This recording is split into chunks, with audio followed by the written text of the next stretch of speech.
Hello, everyone, and welcome to the Red Hour, a show I do twice a week where I throw a little chaos into Star Trek by doing a random episode review. So, today's episode is Enterprise Season 3, Episode 23 Countdown. And so, this episode begins with Hoshi in a Xindi prison or jail cell or whatever you want to call it, and she wakes up and the Xindi, the bad guy, comes in and he needs her to translate something for her, or he was impressed with her translating abilities when she spoke to the aquatics. So there's four different Xindi. There's the aquatics. There's like a humanoid, or like a human looking, a primate, and actually there's five. There's an avian that died out, and then there's an insectoid, and this is during the Xindi War arc. And the other day when I did the random generator thing, and I saw the title, I guessed correctly which episode this was. So if you've ever seen Enterprise, then you're familiar with all this. If not, well, this is going to throw you through a loop, but because it's during the middle of a series of episodes, and which kind of makes it hard to. Sometimes it makes it hard to give it a proper rating because it's part of a bigger story. But I'm going to try to give it a rating anyway. I actually thought it was not bad. So they were impressed with her translating skills. So in the previous episode, they were at the Xindi Council, and Archer's bringing this proof that, like, the spirit barrel, tried to bring proof that the spirit builders are not really on their side, and that they are not, the whole premise is that people from the future are telling the Xindi that at some point the Earth would destroy their homeworld, or their future homeworld, or something like that. And then, so they do a preemptive attack, basically. And this was them trying to tackle 9/11. And I didn't really like it that much. There's some really good episodes throughout the arc, but I wasn't really wanting to see another war, and they didn't handle it as well as they did on Deep Space Nine. And of course, they didn't have Ira Steven Behr. This is Brandon Braga and Rick Berman. And occasionally you get somebody like Terry Matalas, or he's in the mix in some capacity or another. So they're impressed with her translation abilities and think that she could be used for a code. They need the launch codes for the Xindi weapon, because it takes all four, each branch of the Xindi, all four of them, to put in the code. And they're trying to basically steal the aquatics or the insectoids code, one of their codes. And that's the teaser. And I forget his name, but he had in the previous episode. So yeah, so they were at the in the previous episode they were at the Xindi Council, and Archer's trying to prove to them that they're not, responsible for blowing up their world, and the spill builders are not on their side. And I'm basically repeating myself, but the thing that I forgot to mention was that this bad guy killed Dagra, who is the builder of the weapon that they're trying to use. And Dagra had befriended Archer over a period of time. At first, he didn't believe him and didn't trust him and all this stuff. And there's a really good episode where Archer pretends to be Dagra's friend, and he sets up this situation where he's like they're on the run from the reptilians who had them in prison. But it's all fake. It's all a fake situation. And that's one of the really good episodes of the Xindi arc that I liked. It's pretty smart. It reminds you of, like, I mean, you've seen these kind of classic, these type of situations before. But anyway, also in the previous episode, they had been to like one of the spears and had to steal something. I don't remember what it's called because I skipped through the previously on because I just wanted to get to the episode. But it's some kind of thing that would give them information on how to destroy the spears. So they had gone on a previous mission, and one guy, the Makos, which are like the Marines or whatever, they're not security. They're different. And one of the guys got killed on the mission. And so they're coming back with a shuttle, and T'Pol hands Trip this thing so that he can work on it and they can analyze the data. I guess it's like a data. It's like a data machine or whatever. And they need to analyze this data to figure out how to destroy the spears.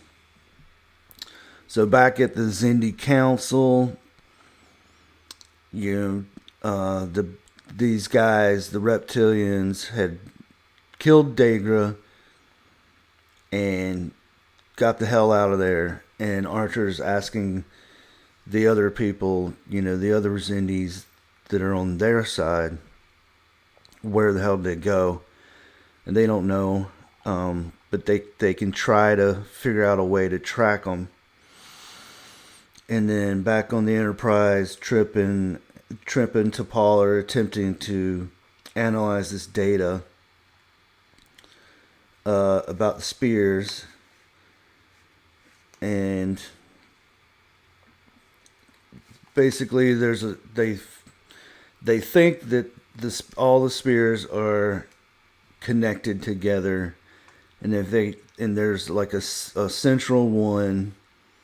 So it's almost like the Borg when Voyager destroys the Borg and their network. I forget what it's called. Their trans warp drive network or whatever. That would prevent the Borg from reaching the Alpha Quadrant ever again. Of course, the Borg come back in Picard, and we thought the Borg were dead, were destroyed in First Contact, but they have to keep bringing this stuff back. Meanwhile, Hoshi is being integrated she's like strapped to this chair, and they're gonna put like these little parasites in her skull that kind of make her obey them. And then once they're done, so it's kind of like the SETI Alpha 5 or eels. Uh, so he does that. He's telling her the plan, and she spits in his face, and then Archer, back on that planet. Archer wants to talk to the aquatics, to see if he can get them to help him find Hoshi and the spear, the weapon. And the aquatics agree to meet. This time they've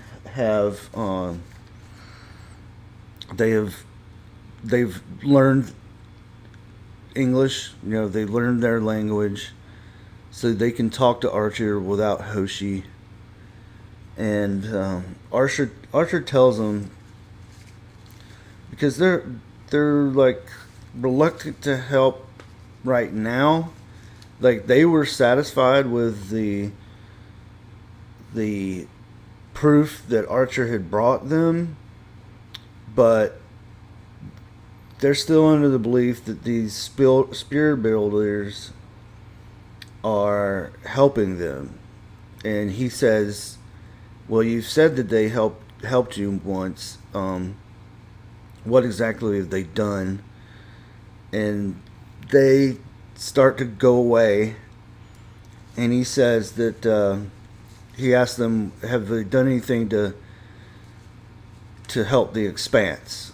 The Delphic Expanse is where this area of space is where they live, and the Xindi homeworld is. And the spears are basically turning the Expanse into like a transdimensional. He says that they're turning it into a transdimensional wasteland. Warehouse, yeah. They're building a warehouse, a Home Depot. So that kind of gets their attention, and they agree to help him. So then back on the Xindi ship, Hoshi is she's given that brain thing, and they're asking about her progress, and the one guy that's like watching over her has said that she's only gone through one level of encryption, and it's taking time, and so he interrogates her a little bit and finds out that she's stronger than that they thought. She's just been stalling.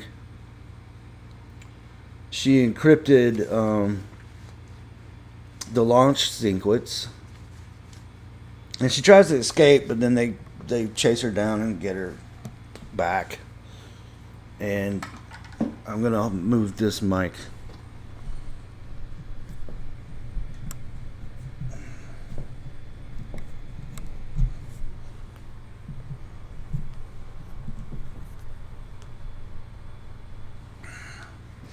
That was getting on my nerves.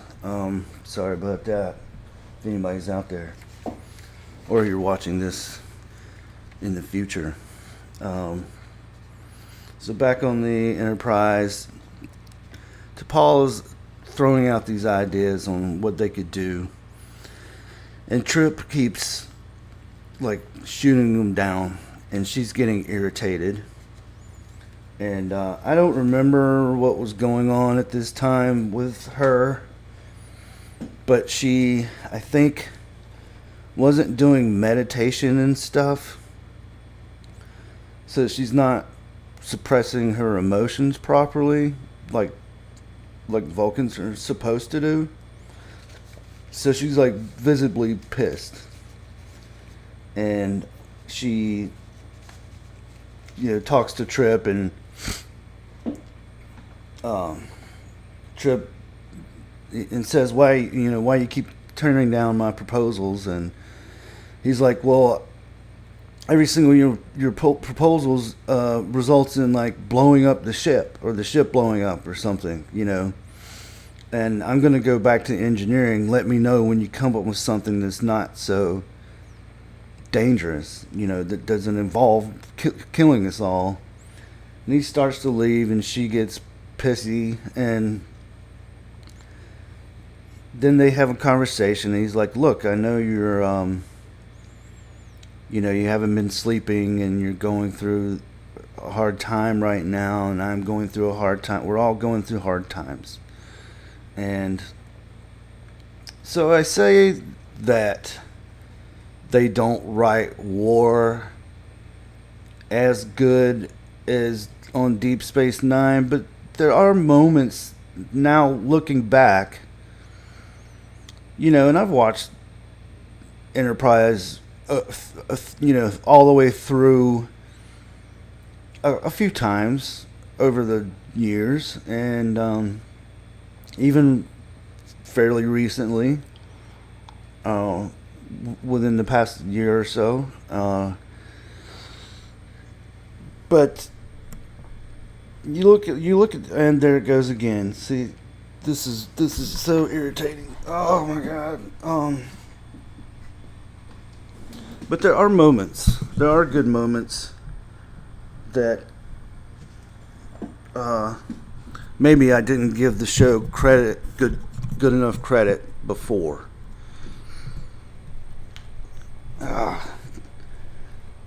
Technical difficulties here on live. Let's see if that holds. I hope. I don't want to have to do it a third time. I've got another mic stand, which might be better. I might have to switch over next time. So then Trip calms down. She calms down. So basically what I was saying is like the conversations, especially in this episode, where they do handle, it does feel realistic, like there's a real war going on, and these are real things that people would be saying. And it's not like in Discovery where people are crying all the time, and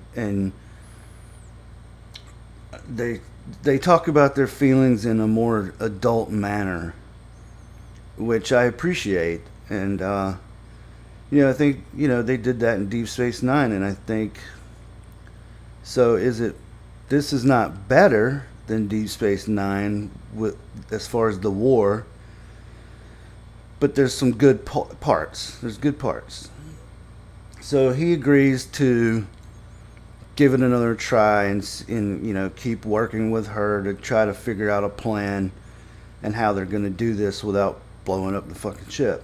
So then the Xindi guy is talking to one of the spear builders. I forget, they have another name for them, and I forget what they call them, like the caregivers, I think, maybe. He's talking to them, and he's like, I need your help. And she says that she can't do that, and he's like, well, surely you can see into the past and figure out what the code is, because these are still part of, like, I guess the temporal Cold War thing and whatnot, because they're from the future, or they're from an interdimensional space, but also the future. That's the part that I don't like, is they add in all this crap that's confusing, and it just I don't like it. But I guess they're trying to mimic the Founders, because a lot of these these people look like founders, but they're all women. So it almost exactly looks like the female founder.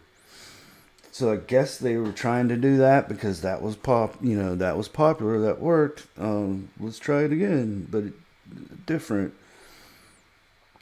And he's getting mad at her, and is almost realizing that they aren't really they're not really doing this for them. They're doing it for themselves, the spirit builders. And but then he mentions that they have helped him out in the past. So he's not quite there yet where the aquatics are there. They've figured it out. Archer made a good point, So then back on the ship, there's also a discussion with the aquatics where Archer basically lies to them or overpromises, I guess, and says that his people have figured out how to destroy the spears. That was the last thing that he said on the at the council when he was talking to them, that made them. I forgot to mention that. So it's kind of like a half truth because they are working on it, but they haven't gotten there yet. But T'Pol does figure out basically that she does find that there is this one spear that if they find it, it'll blow up all of them. And they call it Spear 41. So Archer's called to the bridge. They've arrived at their destiny because the aquatics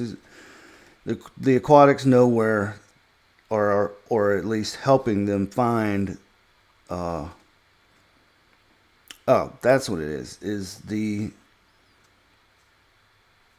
aquatics, or the Xindi, the other Xindi, were able to locate their ship and the weapon. But the aquatics are able to, they've got a bigger ship that can fit the Enterprise, so they can sneak in. And so they've arrived to their destination, and they agree to help. And the spear builders. So then they're loading up. They're getting the ship ready, loading up the torpedoes. It's a cool little scene. Reminds you of Star Trek 2, and then there's one of the leader of the Mako is talking to Malcolm, and there's a good conversation there about how he wishes that he had been on that mission where that guy got killed. And Malcolm says, he was under my command too. And so they share a moment, it's, they, because at first the Mako guy is kind of pissed at Malcolm, but it's more like he's pissed that he wasn't there. So they share a nice moment, and from the moment that guy came onto the show, him and Malcolm have sort of butted heads. They even get into a big fight in one episode, and Archer tears him a new one. So then they're preparing for this battle that they know they're gonna have. Trip, T'Pol, and Archer are having a meal together and talking about what they're going to do when this is over. And T'Pol says that she's considering joining Starfleet. And so they have a little joke about that and what Ambassador Saval would think about T'Pol in a Starfleet uniform. And T'Pol says, "I'm considering it," So then, and that's one of the very few, jokes. It's a very serious episode. And then the Xindi finally get the launch codes, and they throw Hoshi back into her cell. They arrive at the weapon site, and then at first they're wondering if one of the guys is talking to the bad guy and says, "Are we expecting any reinforcements or anything like that?" And he says no. And he tells that they're coming through this. They have not a warp. They don't use a warp bubble. They use a different type of warp. I guess it's a different type of warp. I forget what they call it. But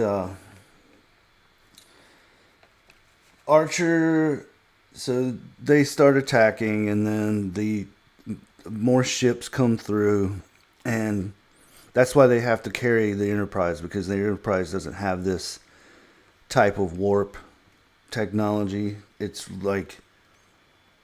almost like the Borg again. It's like transwarp and not transwarp. We call it something else. And so the Enterprise can't use it, and they're a lot faster. So T'Pol locates Hoshi, and they send Hayes is his name, the Mako guy. So he's the leader of this group that's gonna go get Hoshi. Archer sends him to go get Hoshi, and they use the transporters, and they find Hoshi. There's a shootout and stuff, but they find Hoshi, and then I thought it was kind of funny because Hoshi's passed out, and so he picks her up, and when he picks her up and throws her over his shoulders, he gets a grab of her ass, it's not under the leg, it's straight up. I don't know if that was intentional, but good on you, buddy. And he's carrying her, he's carrying her back. Then we see the spear builders again, and they're trying to protect the weapon. So they decide to interfere by creating this. They call it a massive anomaly, but it's basically these blob-looking things, like the Blob, they're pink, almost like the pink slime from Ghostbusters 2, and it's protecting the weapon. So when the ships fly into it, they just instantly blow up. And then they're trying to get back to Enterprise, and the transporters are down because it's damaged because of this anomaly. Because you see it, the Enterprise, it kind of, there's this little wave that goes through the Enterprise as these things are forming. And so Archer tells him to hold his position, and then Trip is basically working on the transporters, and he can only bring two people at a time, and then reset the buffer. So Hayes tells the one guy to take Hoshi, so him and Hoshi go first, and then there's two more people with one one person who's shot, and I think her name is Martinez. And then he's the last one behind, and he's in like a shootout, and he gets beamed out and shot in the chest. So then they get ready to launch the weapon, and the guy says set coordinates to Earth. So he takes off. The weapon disappears, and so now they're kind of wondering what they can do, and how can they catch up to it, and stuff like that. So Malcolm goes to visit Hayes in sick bay, and he says something to him about like you should use Martinez. She's good. She knows what she's doing. And he says, don't talk like that. That's an order. And then all of a sudden he like starts to have like a heart attack and he dies. And it was a kind of touching moment because they had been up through a lot. They, like I said, they got into a fight. They butted heads a lot. But he makes a speech. The speech that I was talking about earlier, where he says when he first came on board, him and his men felt like outsiders and, didn't really get along with anybody, but now they feel like they're part of the family, and he was just as worried about Hoshi as Malcolm is. So that's part of what they were saying. And, Malcolm sort of understood that, and he was like, I respect that. It doesn't say that, but he gives this look. He does this weird thing with his lip, but it's like, like that. So then they're discussing how are they going to catch up with the weapon. And the Aquatics, their ships are fast, but not fast enough. The other guys don't have fast enough ships, but Daegra's ship can catch it. But it's weak on weapons, and I think it may even be damaged. The Enterprise is taking a lot of damage. And so Archer says, we'll take Daegra's ship. And the one guy advises against it, and he's like, we don't have time, we're going to take Daegra's ship. And then he goes to sickbay and talks to Dr. Phlox about Hoshi. And can she talk? And he's like, it's going to be another 2 hours before I can wake her.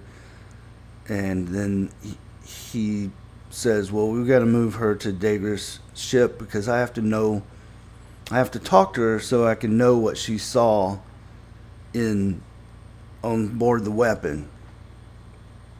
Because these are like mini Death Stars, basically. He advises against it and says that she can't be moved. And he says to give Lieutenant Reed the information that she needs for how to treat her.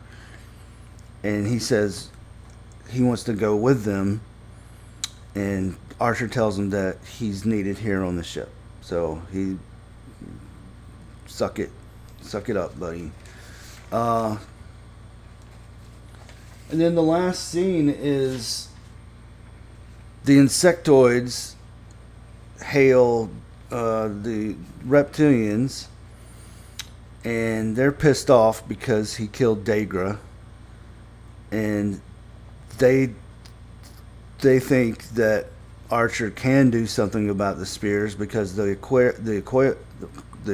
Aquatics talk to them about it, and he's like, well, basically, it's too late. I have your codes anyway, so fuck you, and instructs his minion to blow up their ships. So they blow up their ships, and then that's the end of the episode. So we're down to the next episode.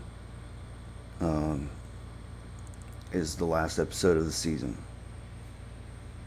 So it's weird because every time I pick the random episode, I write it down to keep notes, to keep track of if there's a repeat episode or something, and I don't know how to make. Before anybody says, I don't know how to make spreadsheets. I'm too I'm like caveman days when it comes to computers. Uh, but yeah, it's going to be a hard thing to kind of keep up with once I start. The more I do this, uh, and then keep track. Okay, have I done this episode already? Right now, it's easy because I can remember, pretty well what I've done and haven't done. But you know, we're only a quarter way into 100 episodes. As a matter of fact, I could have done a whole season, a whole one season of any of these series by now. Because this is the 27th episode, and there's 26 in most, except for, I guess, Enterprise. So I see somebody out, or some people out in the chat.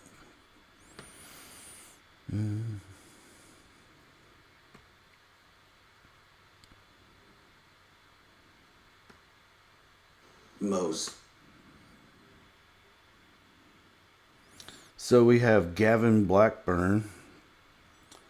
Hello, Gavin Blackburn. The war in Enterprise was very different to Deep Space Nine. In Enterprise, they really didn't have the backing of Starfleet or allies. They were just on their own and more desperate. Yeah. Darren M. Hello. Darren M. is saying hello to Gavin Blackman. Michelle Ferry's here.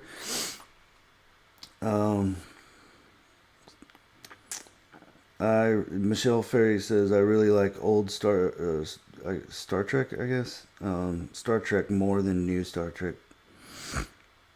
Yeah, I mean even Enterprise.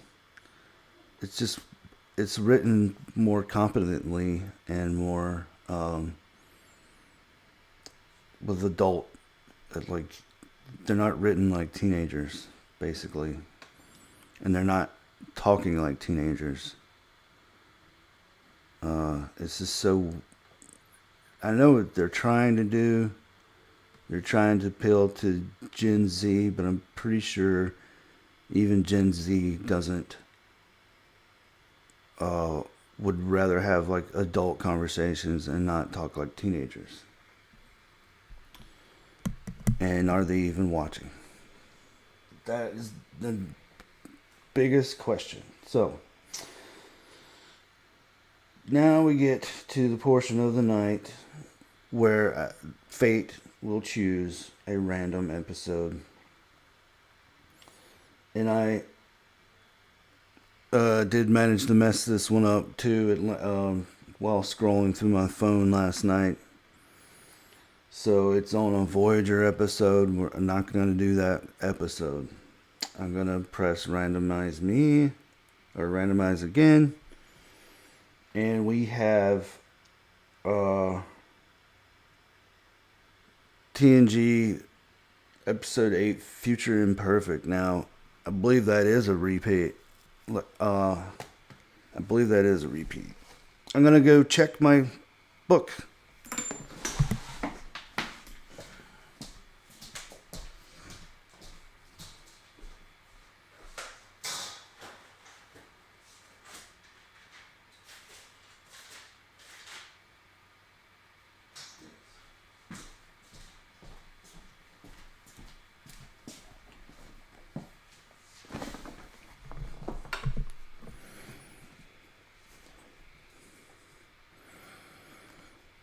See? Yes, it is a repeat. And I was like 99.99% sure, but I wanted to double check. And let's take a look. Seems like there's what if you just made a list of each show and episode? When you review the episode and show, then mark it off. See, if I were smarter, I would have thought of that. Make a list. Like, I could probably just go online, print it out, and not even have to physically write it down. That's a good idea. That'll save me a lot of headaches. Okay, so anyway. So I'm going to do that. I'm going to print out a list of the episodes and then mark off the ones that I've already done. And that'll save me a huge headache. So, Future Imperfect, we're not going to do. That's a repeat. So, we're going to randomize again. We got Lower Decks, so I'm not doing Lower Decks. So, try it again. So, Lower Decks.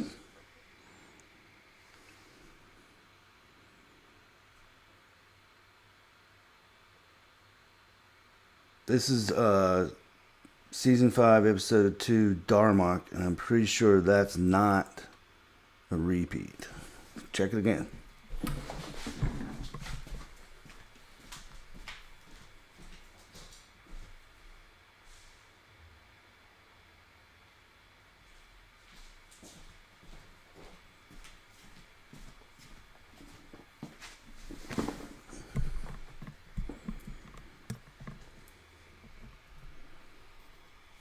Not a repeat. Okay, so Darmok, that's a good one. So quick, I'm gonna stop doing episode reviews of Strange New Worlds. Quick review. This episode is season 3, episode 8. Have you seen Enemy Mine? You've seen this episode. Have you seen Arena? You've seen this episode. Have you seen The Enemy? You've seen this episode. What's another one? Have you seen Die Hard? You've seen bits and pieces of this episode. Have you seen MacGyver? You've seen bits and pieces of this episode. What at this point the question is, what haven't they ripped off? Or just plain copied, because it basically, real quick, Ortega's crash lands on a planet or moon. I can't be clear which one it was, and there's a injured Gorn there, and the Gorn, she thinks the Gorn's going to eat her. The Gorn throws her a piece of food. They become friends. They play chess. The Gorn beats her 4 times, and then they play a Gorn game. And Ortegas wins. And they have, Ortegas rigs up have you seen The Cage? You've seen, no, not The Cage, Menagerie. You've seen bits and pieces of this episode, because she rigs up a universal translator, but it can only say agree or disagree. And then at the end, they find her. It takes time to find her, but they find her. Uhura, they act as if Uhura is the only one that cares about her. They find her, and they think that the Gorn is going to attack her, so Leon shoots her and kills her. They're both female, by the way. It's a female Gorn. The Gorn is mostly animatronic. and they use lighting to kind of cover it. They do a good job there, but it doesn't make up for the fact that they rip off every episode. And the reason I say arena is because they bring in the Metrons, and the Metrons tell her that there was a test, and they wanted to see how she would react to this test. Because the Gorn had been there for a while already, and the Metron is like is very androgynous. And if you want to kind of see a clip of it, go on Major Grin, his channel.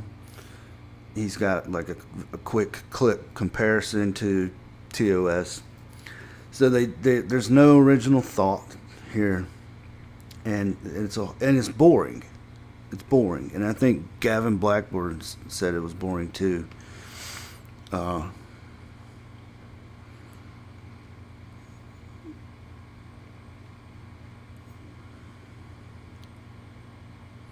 it's not a puppet. It's like it's an animatronic. So it's not like a Muppet. It's more like some of the stuff they would use in the original Jurassic Park or something. So it's not CGI. Anyway, it was horrible. There's only 2 more episodes left. But anyway.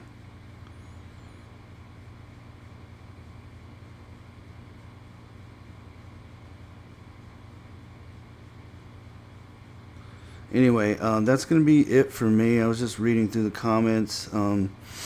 Thank you, Gavin Blackburn, for showing up. Darren M's for showing up. I'm going to give myself a like. And Michelle Ferry for showing up. And anybody that's out there lurking. And anybody that watches this in the future. My name's The Dead Man. This is the Red Hour. I will be back. This is probably the last Sunday night episode, because I'm switching jobs and I don't know what my days off are for that job. But I will be back on Wednesday for sure. Same time. So, have a good night, everybody.